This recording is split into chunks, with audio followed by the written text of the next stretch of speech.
We are so excited today to be joined by Emily, the founder of Fox and Moon and a true expert in sleep and feeding for little ones. If you're a parent who's ever felt like you're running on empty, Emily's insights are pure gold. She helps families navigate the sleepless nights, the feeding puzzles, and all the overwhelm that comes with bringing up little humans, while still finding moments to breathe and feel like themselves. Parents frequently commend Fox and Moon Sleep for their compassionate, evidence-based approach to sleep coaching. And in this episode, we dive deep into the realities of modern motherhood, the myths around baby sleep and feeding, and Emily's practical strategies to help parents feel more confident, rested, and supported. Emily, welcome to our podcast. We're so excited to have you. For so many reasons. Well, it's a perfect time for me to pick your brains. Obviously, Mish is about to have a baby, but has a son that you said was naturally just generally quite a good sleeper, right? Yeah, generally, you forget the beginning parts, Yeah. don't It's a you? blur, isn't it? Yeah. It is a blur. And people, I think from about 2, he's been pretty chilling with his sleep. But I mean, I was saying to Nicky on the way here that I've been having a good look through your Instagram. I think your content and your knowledge is absolutely incredible. Oh, thank you. And I'm very hormonal at the moment, so I just kept reading them out to my partner yesterday and crying. Nicky was like, "Which ones were you crying at?" I was just like, everything. Yeah. And that's the thing, like when I went through, I could relate to so much because I have a 3-year-old and a 1-year-old. My 3-year-old initially as a baby was a pretty good sleeper. I mean, she had moments, but overall she was pretty good. Now, I went in super prepared. Like I was that person who read all the books, listened to the podcast, like got information everywhere. Then my son came and everything that worked for her did not work for him. Yeah. He had colic, he had reflux, all of these things, which I know you focus on a lot. Yeah. So bring us back to why you started this, what your journey was to getting to where you are today. I mean, that's a whole podcast episode in itself. But the business was born out of just wanting to heal my own trauma around, especially my second son. Had really tricky time with my first in terms of his birth, and he had reflux and allergies and things. And I didn't want a second baby after that. Yeah. And everybody was like, lightning won't strike twice. It'll be fine. Like, you'll have a second baby and it'll be all brilliant. And lightning did strike twice and it struck harder. No, it didn't. It did. So Henry was born. I went into spontaneous labour at 29 weeks with Henry. He was born at 30 weeks with an incredibly rare genetic skin disorder that he had a 1% chance survival rate. And we didn't know any of this. I've just got goosebumps. I feel really emotional. I didn't know this when we were prepping. Wow. He is something that I have it all kind of ties back to this anyway, obviously. But, and I obviously won't go into loads of detail about that, but essentially what happened to Henry was life-changing for everybody involved. But he sailed through his skin issues. He sailed through the NICU. But what hospitalised him over 90 times in 4 years was his reflux. Oh my goodness. And the only advice around his sleep was to sleep train. And I was thinking, but he's in so much pain and he's always itchy. And how can I just leave this baby to cry? And that's what kind of got me thinking more about, there's got to be, we must know more now about babies' brains and, attachment and all of those things. And this kid has been through so much. And I then kind of went on a bit of a personal journey of working out why my child was so unwell. And it was because he had an unsafe swallow due to a missed tongue tie. So every time he swallowed anything, it would reflux back up and he'd aspirate that onto his lungs. So I kind of figured all of that out and thought, you know what, I can't have any, whether I had this conscious thought at the time, but I just kind of thought, the only way I can have control over the situation is learn everything there is to know about it, because I'm ADHD and it was a hyperfocus and that was it. And then I decided, after kind of, deep diving into all of that, I thought there's no help for our family, like there's for any family that's going through what we were going through with a really unsettled child that was just waking all of the time and, had this trauma. So I trained to be a holistic sleep coach and then went on to kind of do additional training in infant feeding, oral function, birth tension, How beautiful to turn like a trauma into something so beautiful where you can now give back to others who are potentially in a really desperate situation like you were. I think it's like I'm actually feeling really Oh, Nicky. sorry, I'm feeling really emotional hearing you talk because I just want to give you a hug because I just went through normal reflux and colic, and I remember just how low it made me feel and like that sleep deprivation, and hearing what you went through and probably what other families do. I just have so much empathy for you, and I think, as you said, it's amazing that you've kind of turned that pain into power. And you know, I think people really underestimate the trauma of the night shift. So like not taking away anything that your son went through, but often babies can be unsettled just from standard colic and reflux, and that night shift can be so intense. So like, talk about, if you're okay with some of the conversations you're having with parents, with mums that are just coming to you desperate. Like, I think obviously I will see the worst of it because people will choose to work with me because they may know about Henry and kind of what I speak about in regard to Henry, but also I'm so passionate about parents having the right information, because if I had had that information, Henry's life would be a hell of a lot different now, and he's 6. But these families in general, and I think we're in a maternal mental health crisis in this country. We're not doing the right thing. We're not treating mothers and babies how we should be treating them. And I think that that's multifactorial. But in terms of colic and reflux and sleep, they'll grow out of it. It's normal. It's the witching hour. They're just purple crying. Here's some Gaviscon. Here's some PPI medication. This is literally what I have with my son. And parents aren't then given the knowledge of what that PPI medication can do long term. We're just putting a plaster on the situation. And most cases of infant reflux and colic is down to birth tension and air swallowing when feeding, and how that impacts on the gut. And if we treated children the way that we treat children in, say, countries like Sweden or Norway, where you have osteopathy treatment before you leave the hospital, you're given that kind of, you've got somebody with you guiding you through this. We're just left, and children are falling through the gaps. And these children that are struggling with colic and reflux as infants are those children that go on to have sleep apnea and need the tonsils and adenoids removing, and they're struggling at school because they're chronically mouth breathing and they're constantly exhausted. Like, we can change the way children are and their well-being if we just look at the way they're born and the way they're feeding on day one, if these symptoms are present. And there's been a lot of talk recently about how sleep coaches like myself, although I do believe this was entirely aimed at me, are over pathologizing infant sleep. That is not it. No. We have a normal level of infant sleep. We know that ebbs and flows in the first 2 years, but there are parents that are on their knees with sleep deprivation, that are experiencing psychosis and insane anxiety where they don't want to leave the house because of how unsettled their children are. And the only advice is they'll grow out of it. Wean them early at 4 months, which we know doesn't help, or let them cry it out. Well, they're in chronic pain.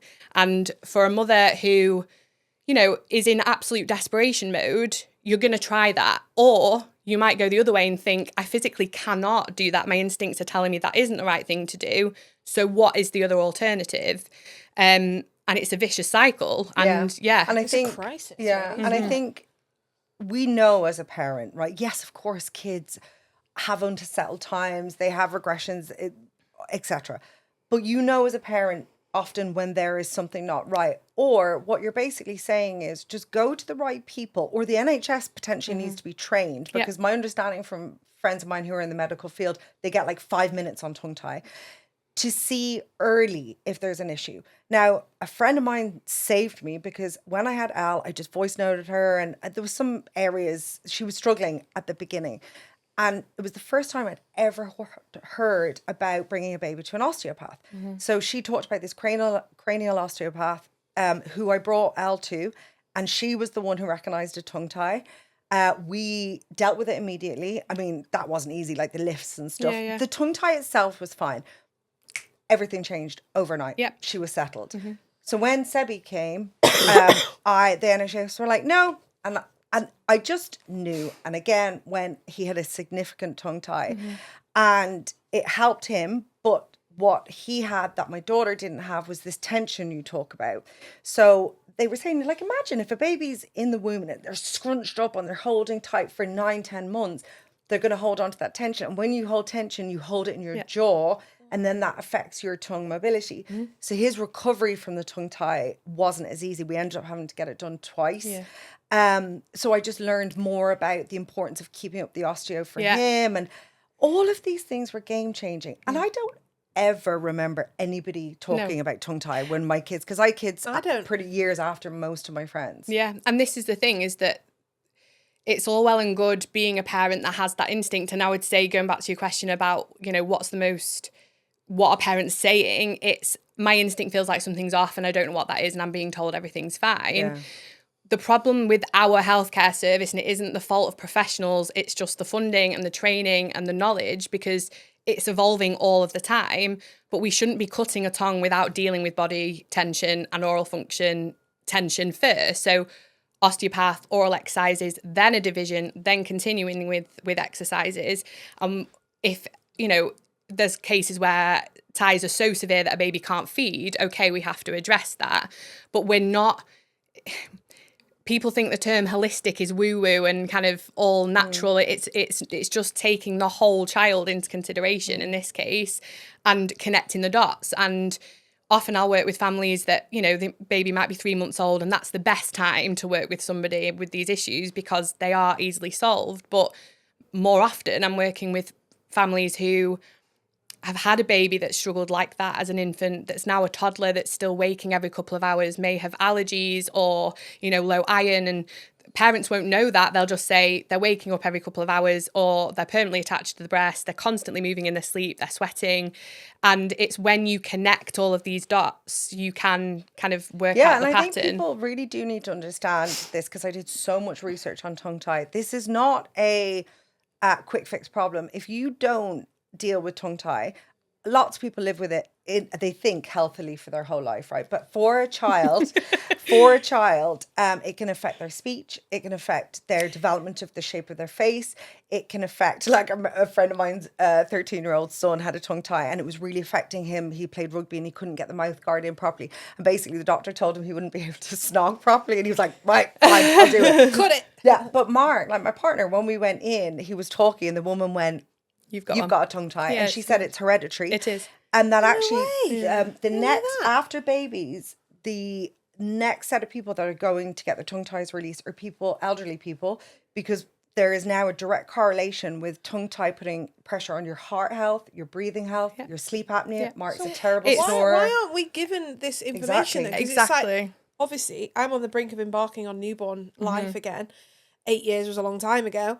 And it's... everything that you're saying, it's like, it's not small stuff. It's not. It's scary that we're not informed, and we don't.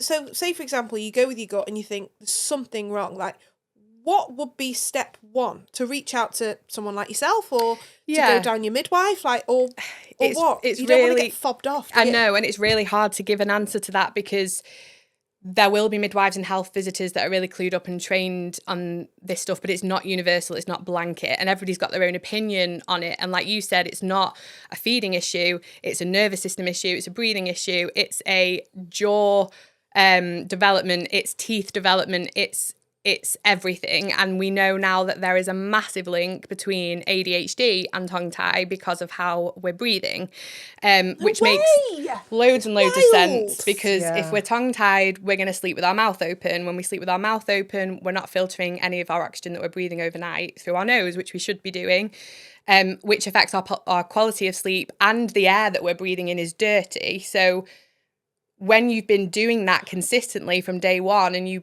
are then a child or even an adult. I mean, I was diagnosed in my 30s, but it makes sense that those children or those adults that aren't breathing appropriately overnight and not having the right rest that they should be getting are going to struggle with their mood and inattentiveness and dysregulation. So there's the American Pediatric Society, I think that's the right term, they've kind of just published all of this research and changed the pathway for ADHD for children in America now. So if any parent is suspecting ADHD in their child, they have a tongue tie assessment and a sleep study before having ADHD medication or a diagnosis. Wow.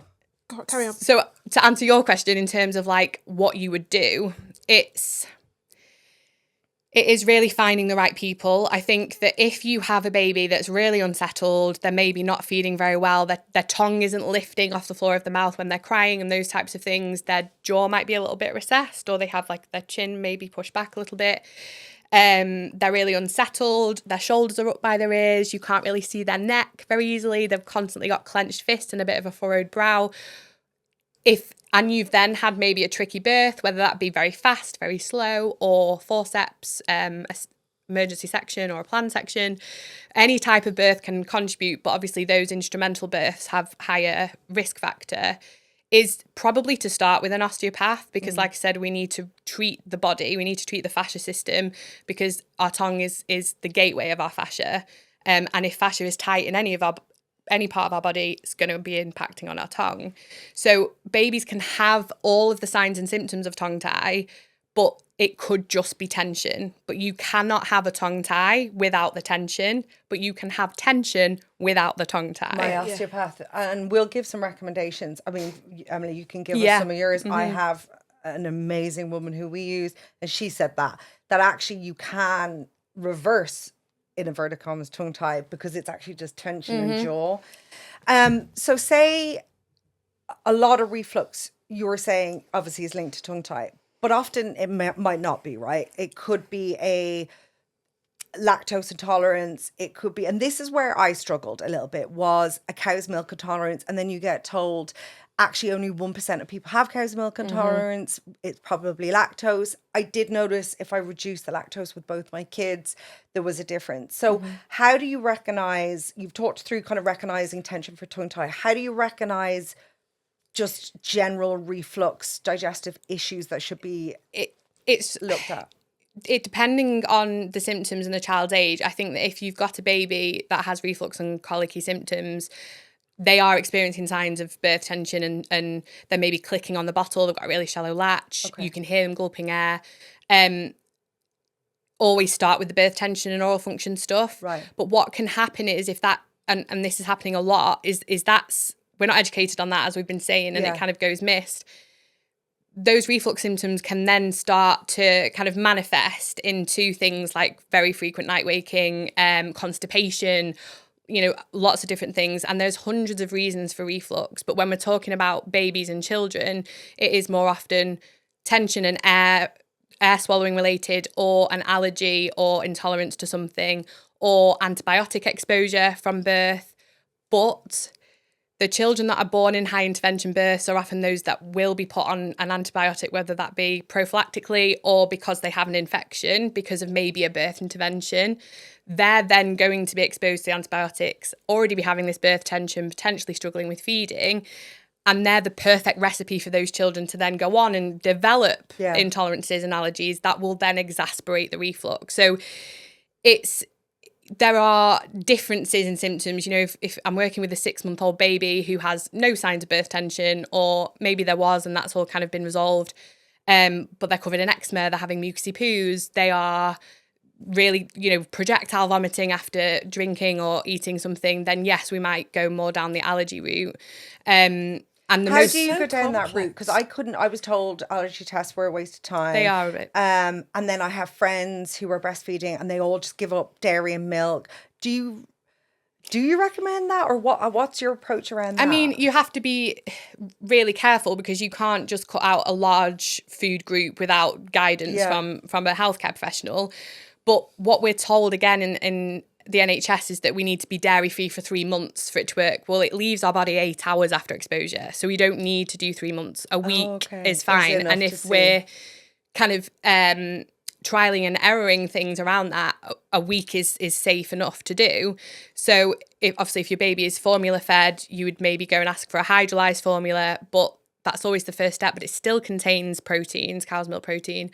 And the next step from that would be an amino acid formula, which contains no dairy proteins. But yeah, I think if your child is experiencing real symptoms of allergy related reflux with, you know, the other symptoms, then listing the main allergens and working your way through them. So it may be that you do dairy for a week. If that hasn't really helped, you might do soy the second week with dairy. So we know that dairy and soy are really linked, as well as egg. And then obviously other foods, like, you know, you're not, with a baby that's struggling with these symptoms, you wouldn't kind of pick seafood or something to eliminate first, because that's not in the diet necessarily. But kind of symptom tracking, if you're breastfeeding, keeping a food diary and symptoms of your baby and the poos that they're experiencing.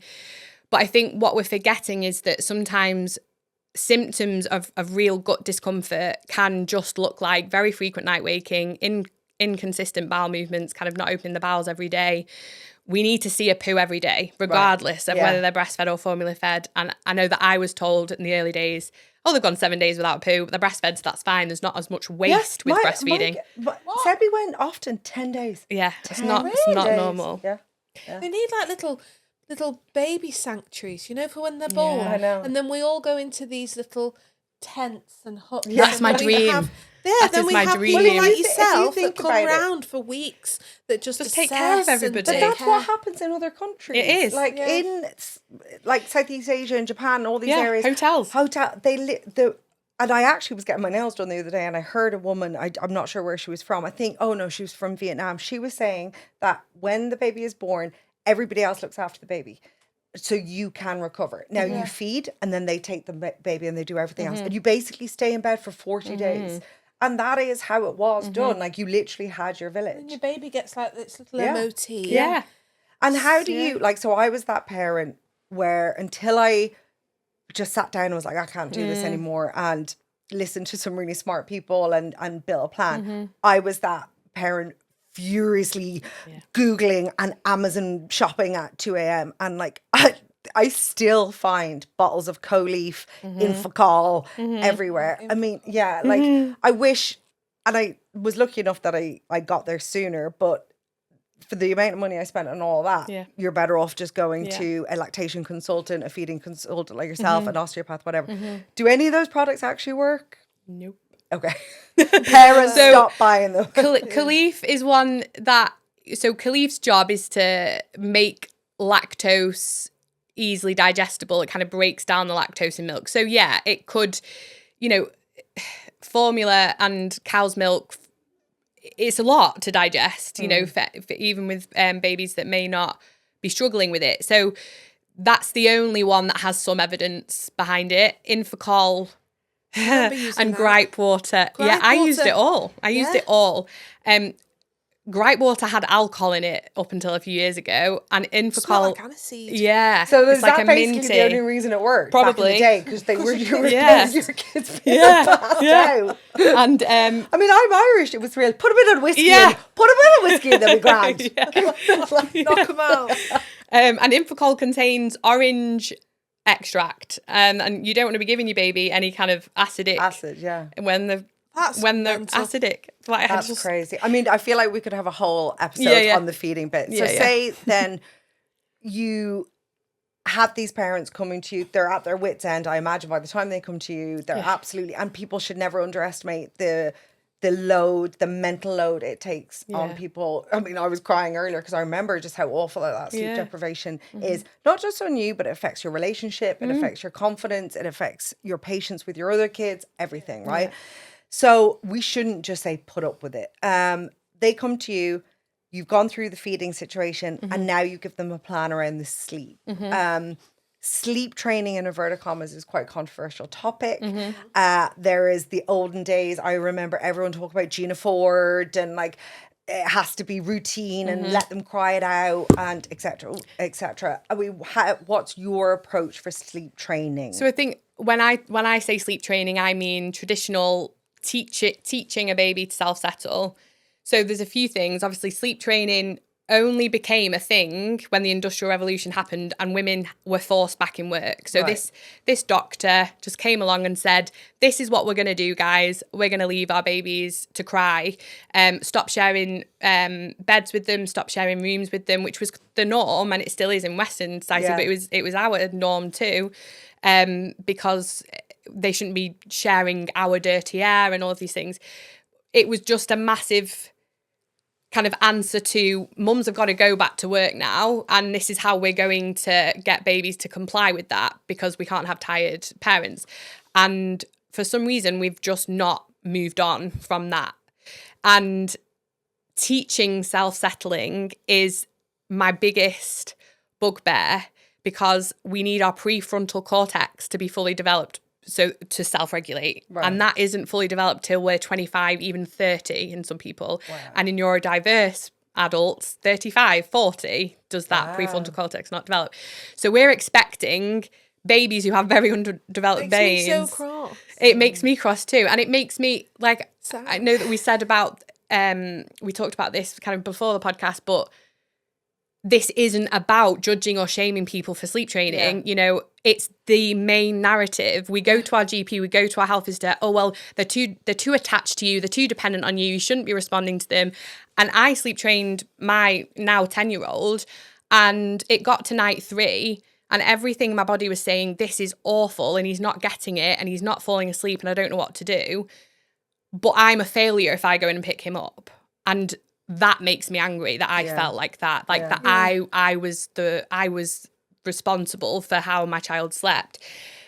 There's so many different kind of branches to this, and so many things that could change. But like you said before, doctors get 5 hours on sleep, general sleep, not just pediatric sleep, but just sleep in general. They don't get any training on sleep disorders. They don't get any training on, you know, how things are linked with sleep. And they're obviously people that specialise in infant sleep, and we've got all of this research and evidence now that tells us what is normal for a baby to sleep like in the first 2 years, and it isn't linear, it's developmental, and we're not teaching self-settling, we're teaching them that no one's coming back to when they cry overnight. This is why I was crying last night reading your post, because I was just that I've read quite a lot, only recently, literally, only over the past month or so, about the 4th trimester. Yeah.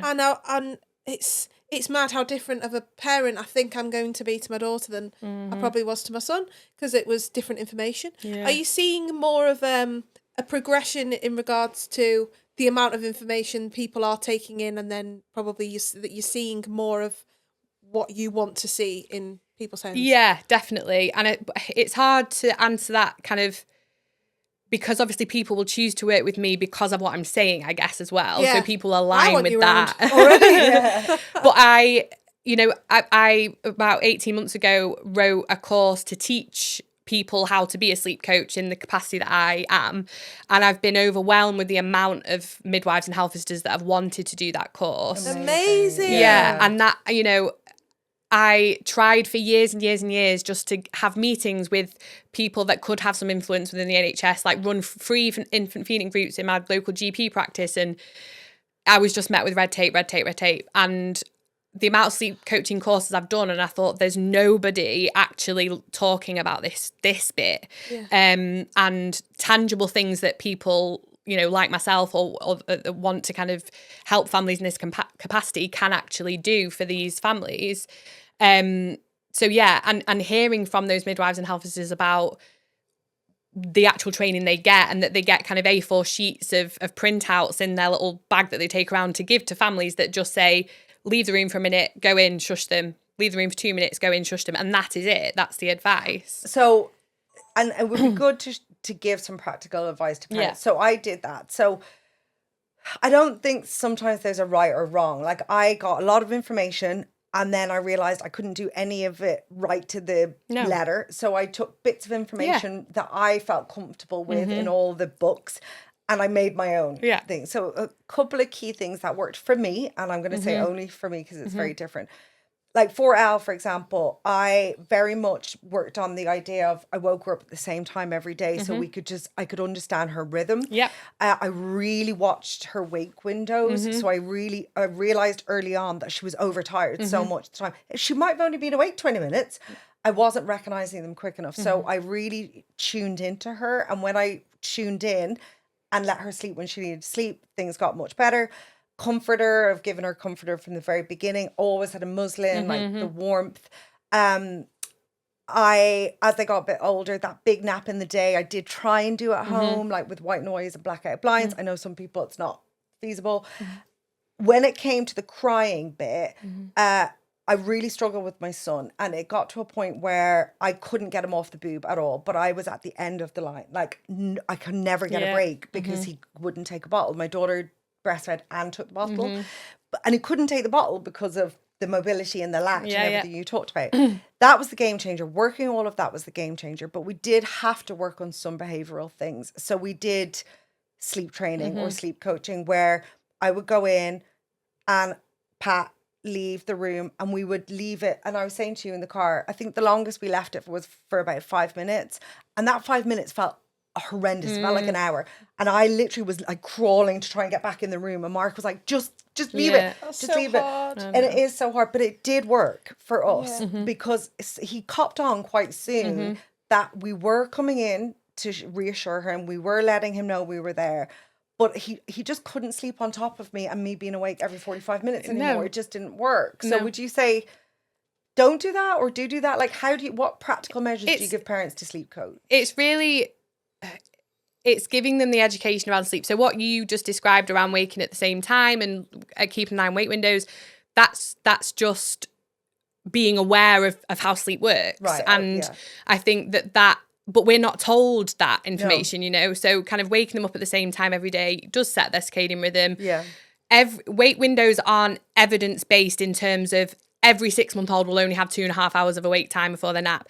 Every child will have a different capacity for that, and that will depend on their activity levels, their temperament. So temperament's a massive thing. When it comes to sleep training in the sense of leaving a child to cry and going in and resettling, there will be children that will just go, have a little moan, and go to sleep. But that's because their temperament, their personality traits, and who they are as a human, as a person, that's the way they are. They'll be the kind of laid back, easygoing people. But if you've got a child who needs constant contact and motion and wants to crawl everywhere and is kind of going from 0 to 100 all of the time, they've got a more sensitive temperament potentially and will need more input for their nervous system. So sleep training might not work for those types of children because those are the children that their brain is going so up there so quickly, they cannot downregulate without co-regulating with somebody. But what the issue we've got is that we're blaming children waking up on this, they can't fall asleep independently. Right. And that's where this kind of expectation, like, are our expectations too high with those children? Let's say, I don't know, it's a 9-month-old and they're waking twice a night. I'd be like, that's totally normal. Normal, yeah. Don't spend your money. That's normal. They don't, you know, you're not to try and achieve self-settling and leaving them to cry. That's potentially not going to change those 2 wakes, or they may wake but not actually signal for you to come in. And, you know, you do what you feel is best. If a parent says to me, oh, I've got a 9-month-old that's waking every half an hour, okay, we need to look at all of these things, feeding, diet, your pregnancy, their birth, you know, let's get a really good idea of what's happening.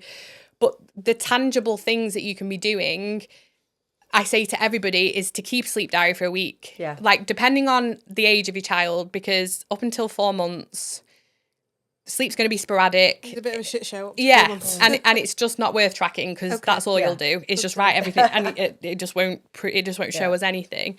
But what a sleep diary will do, if you keep a note of things like the time they wake, the time they settle for their naps, the time they wake up for their naps, over the course of a week, you can work out their natural wake window by going, okay, so every morning they had around 2 hours before they were tired. Okay, great, we know what the first wake window is. It may be that the second wake window is about 2.5, because we know that sleep during the day, the the purpose of that is to relieve sleep pressure. It's not driven with any sleep hormone. It's only driven from tiredness, which is why when people say your baby needs to sleep during the day in a dark room, well, they don't. Obviously, some children will want to, and it'll be more beneficial because it's calmer and quieter. But we don't want to be doing that before 6 months, because that will massively confuse a baby's body clock, you know, to put them in a dark room during the day. Yeah, sorry, it was after daytime. 6 months Yeah. that I did that. And I agree. I think up to the 4 months, a lot of the issues maybe are the feeding and lactation stuff. But when the problems that you were describing, you'd obviously got to the point where you're like, I cannot do this anymore. Yeah. And it wasn't like you left your child and shut the door and never went back to him. No. And it's not, every parent will have their own goals around what they want to achieve, and that will look different for everybody and every baby. But I think if you kind of go into parenthood or motherhood, thinking the first 2 years are going to be just a bit up and down, they're going to get more consistent as my child gets old. Like the older they get, the more consistent it's going to be. And acceptance. We talked about this It's a huge part of loads of our podcasts. Yeah. That we actually have to acceptance. accept. And I think society and social media has a lot to answer for with setting the wrong expectations. So I did go to a sleep consultant. It was in Ireland. So if I'd known about you, and she was amazing, to be fair. And for all the Irish people out there, her name's Lucy Wolfe. And very much like you, she set our expectations, because she said, I have parents coming in here because they saw on Instagram someone saying that your baby should be able to sleep through the night 8 hours at 12 weeks. She was like, if you think that's true, I am the wrong person for you. And she said what you were saying, at 6 months out, if they're waking up once, twice, that's normal. And if they need a feed, that is normal. So let's reset expectations on what our children actually need versus what we need. And I also would say to anybody, encourage anybody, if you can, to go to a feeding and sleep consultant like Emily, because I found that when I went, when I looked back, I was like, I knew all that anyway. But when you are in the depths of sleep deprivation and there is so much information coming at you, it is really hard to see the wood from the trees. And having somebody just sitting down with you and understanding your child, understanding their feeding, understanding your lifestyle, your birth, and then just giving you an easy plan to follow, it just lifted the load. And it doesn't have to break the bank all the time. And for me, it was worth it to keep my sanity. And that's the thing, it really depends. I mean, I'm going to have a slightly different skewed view on this, because most of the families that come through my virtual door are babies that are unsettled and waking hourly. That the situation has just become beyond unsustainable. But the kind of classes and the books that I write around sleep in general are all about that kind of what is normal and what isn't normal, and what can we do? What are you finding difficult? Are you finding that bedtime's taking an hour and that's what's making you tear your hair out? And then the 3 night wakes that then your baby is having, you're so kind of up here already because you spent an hour settling them, that those 3 wakes overnight that could be completely normal are tipping you over the edge. Let's break it down. Okay, is that the bit that's really hard? Okay, well, if it's taking an hour, your baby's probably not tired enough to go to bed. Is that down onto the parent for trying to force a time when really that's not potentially right? Because we're led to believe that babies wake at 7 a.m. and go to bed at 7 p.m. But most babies will only have 9 or 10 hours of sleep overnight, because they make up so much of their other sleep that they need during the day. And that's why the need for sleep over the 2 years, it changes dramatically in that 2 years, which is why sleep is so up and down in those 2 years. That's like that acceptance thing about, and I saw a reel the other day, and it was just kind of like accepting that these are not the years where I'm going to get back my 10, 12 hours sleep. I haven't slept for 8 years. I think even when your child baby does sleep, you don't. No. Because you're just checking on them. I cannot remember even, and like my kids are sleeping a bit better now. We'll get on to the older one. But like even before having kids, like as you get older, your sleep changes anyway. But I think something that I'm really taking out of this, and I knew anyway, is that like everything in life, everybody's journey is very different. So someone like you builds a bespoke plan specific to the needs of that particular family, that particular child. So you know, you can't just go online and get the answer. No. Or try Gina Ford, or don't try Gina Ford, by the way, it's awful. But and that's massively important what you've just said, because the sleep industry isn't regulated, and there is a lot of money to be made by kind of targeting very vulnerable parents with sleep training plans and those are the multi-million sleep coaches that are just kind of saying this is the multi-millionaire and do you know, a lot of them don't even have kids. Gina Ford doesn't even have kids. A lot of people that a nanny. And the difference in kind of what I do and many Gina other Ford, by the way. That's right. Sorry, Emily. Come back to us. Sorry, Emily. Sorry. No, I was going to say the difference with, and in my opinion, what sleep coaching should be is it has to be about the sleep coach getting to know you as a family, how you work, who your child is and what your child is like, because what will work for an easygoing, temperamented baby is not going to work for a baby with a temperament that is, you know, prefers a lot of kind of vestibular input, like pushing, climbing, throwing. That those types of kids are not going to respond to the same sleep plan that a baby that likes nice calm music and playing. You're literally describing Seb. Yeah, he throws himself on, off, and into everything. And my daughter was just not a chill toddler, but she was a very chill baby. Sebby needs to be like, he's much more attached to me. She was much more independent, and I feel like I want to just touch on it because it's so important. But if you would give us the honor of coming back, I think it would be really important to do a whole episode on how sleep progresses for older children. Definitely. So where I'm at the moment is Elle was overall a pretty good sleeper. She went through regressions, whether they even exist or not, I don't know. But what changed for us was from moving from the cot to the bed. It happened too early. It wasn't actually us who did it. It was kind of by accident. It happened. That's a whole other story. She really struggled with it. And it has been such a journey since. So now she's 3.5. She sleeps in with me all the time.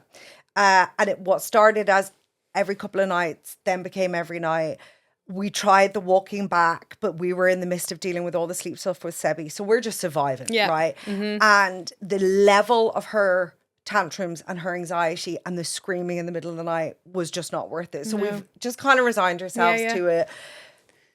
She's over kicking me, waking up in the night. But everyone's like, every time I speak to my mum, she's going to kill me. Is she still in the bed? When are you dealing with that? What's happening with that? We do need to deal with it because I'm not sharing the bed with my partner. Firstly, I just don't know where to start. And actually the idea of it even now just gives me full-blown anxiety. We've got it. We can sort it. Okay. I think you got it. Emily's got it.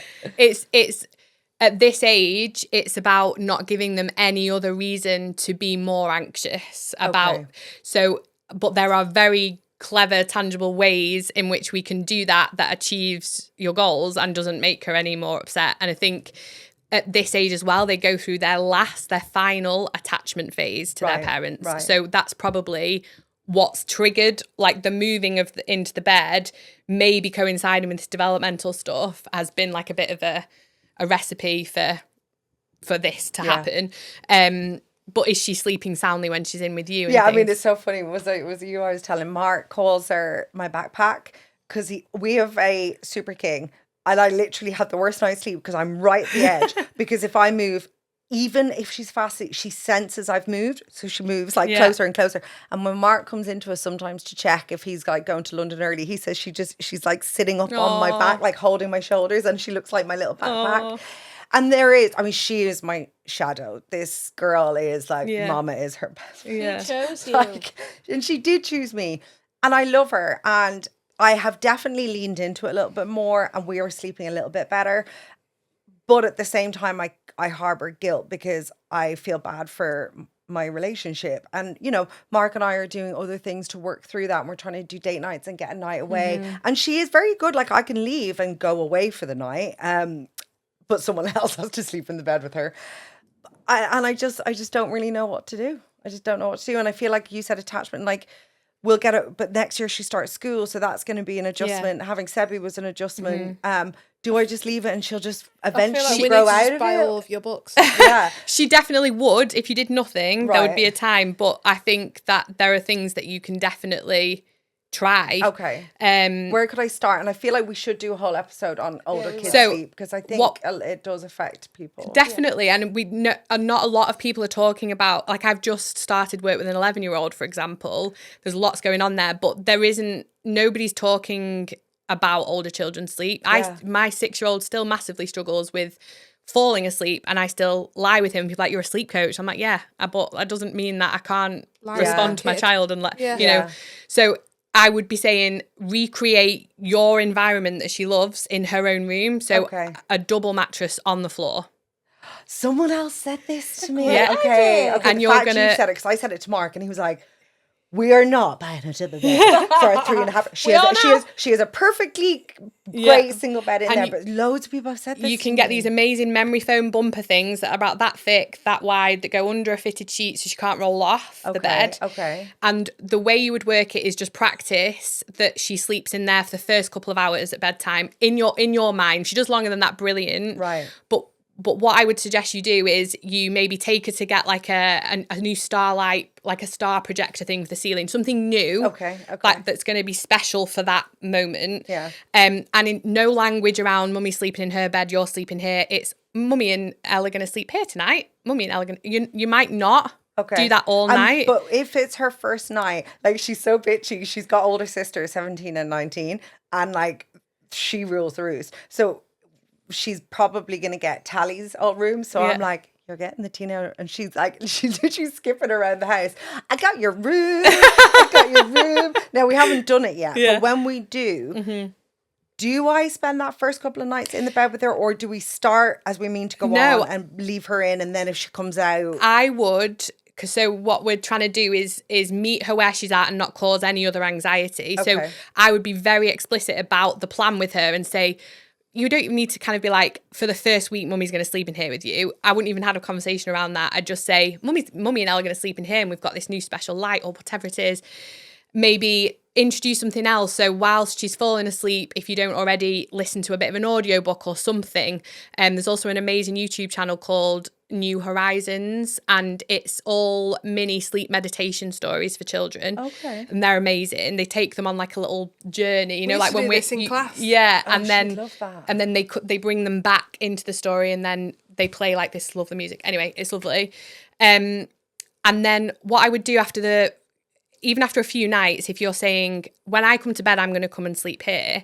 If you're staying with her to fall asleep, there's a really lovely thing, and people, like lots of different people call it different things, but essentially it's during the day, spend some time drawing some love hearts on paper and calling them in, cut them all out. So she's got loads of these love hearts like confetti. Okay. Keep them in a little bag with you, and you say, every time I come to check on you, I'm going to leave you a heart. Seen this. Yeah, or you leave her something else. It could, like for my Henry, I draw a kiss on a piece of paper.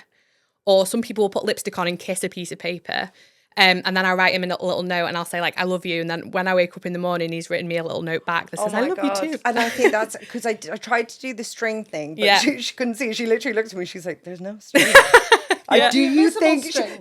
She's like, The she book. literally looked at me. Do you think I'm fucking stupid? I love that book. I love that book. But the actual her being able to see something, because she's very habitual. Yeah. Bella's very, very And he habitual. does that with Jack. If Jack's not home at bedtime, that Jack doesn't do bedtime necessarily. He comes up and gives Lenny a kiss. But if he's like out or he's working really late, he'll be like, tell him to leave me something, and he'll leave his cap on his pillow, so he knows he's been in to give him a kiss. So if he wakes in the night, he'll sees, I've it. had the kiss, like that's fine, I'll go back to sleep. It's all about that kind of, and the way those kind of tokens would work as well is that you would, let's say it gets to the point where you're going to say, right, you're going to go to sleep on your own. You'd take those tokens out with you and say, I'm going to come back in 1 minute, and you keep your word and come back in a minute and leave her a little token and go away again. Or after just that 1 minute, you stay with her and lie with her. But each evening you leave the room for an extra minute, come back and give her a token. But what she's seeing there is that you are always coming back in before she's asleep. Right. But as you're extending that over the course of a week or so, it gets to kind of 5 minutes out of the room and she'll just be like, well, she's going to come in a minute. And she won't be anticipating that necessarily because you've done it, you know, in small What increments. about during the night? Because going to sleep, she's pretty good with, but during the night. So would you, I think the best thing to do would be to sleep with her for the Okay. first week. Okay. And then, so normally when she's in bed with you, do you get her in bed with you, lie with her till she's No. asleep, or do you just say no, goodnight? both. This is where I'm quite lucky. I say goodnight. Both my Okay. kids are pretty good at going to sleep. So change the tack then with the token thing. I would just, don't make it a big deal that Okay. she's in this new room and just be like, good night then, see Okay. you when I come to bed as normal. Right. And what you could do is either chance it a little bit. So when you go to bed, leave a token and then go to bed. And when she shouts you, you could just say, oh, I'm coming. I was just coming to bed now. Here's another token. And then if she says, you know, she gets upset, just get into bed with her. Okay. And the token thing is obviously going to work the more you're not sleeping with her, but get her kind of used to the idea and introducing it, and maybe say, oh, should we count how many there is before mummy comes to bed, or should we count them in the morning and you'll see how many times mummy checked on you, or whatever it is. But I would do it really slowly. So maybe when you, at the time that you would go to bed, you actually go into your bed and just see when she wakes and shouts for you. Okay. Because that time should just get later and later and later. And then it'd be up to you whether you just kind of just get with her and go back to sleep, or you try and say, here's a token, I'm just here, shout me if you need me, and I'll come and give you another token. Taking on so many projects from all the pods. I'm like, right, I'm going to try this for the next time, because I really want to have you back, if you would, for about the older kids' sleep, the link of ADHD. I hadn't even thought about that. But just as we wrap up, Michelle's about to have her baby. What, like, as a newborn, because you said up till 4 months, like, what's some chaos. key little tips or things you could say for Mish? Only thing you have control over, especially in this first couple of weeks, is keeping it light and bright and noisy during the day, dark and quiet at night, because they do not have a circadian rhythm. That's the only way we can, you know, help them develop that. Babies don't know they're a separate person to us till about 6 or 7 months. So contact naps, baby wearing, all of those things, really normal. Should be my second. Oh, baby wearing, like both my kids lived in in the little sling. And there's, if... even before she's born, I'll give you some more information about this after, but Co-Sleepy, she's called on Instagram, Tiffany over in America, do a lot of work with her. She has the most amazing chest sleep guide to teach you all about how to kind of co-sleep safely. So not saying, even if it's something that you thought, I'd never do that, it's always best to have that information and education about how to safely co-sleep, because at some point we all end up doing it, whether that be accidentally or not. So if you know how to do it safely, then it just kind of alleviates that pressure. And I find that so many women or new mums that do that will then read that and think, I want to co-sleep because this is so much easier. And it's just having that kind of knowledge and the information on how to do that safely. But yeah, first few months, just please look after yourself and sleep as much as you can.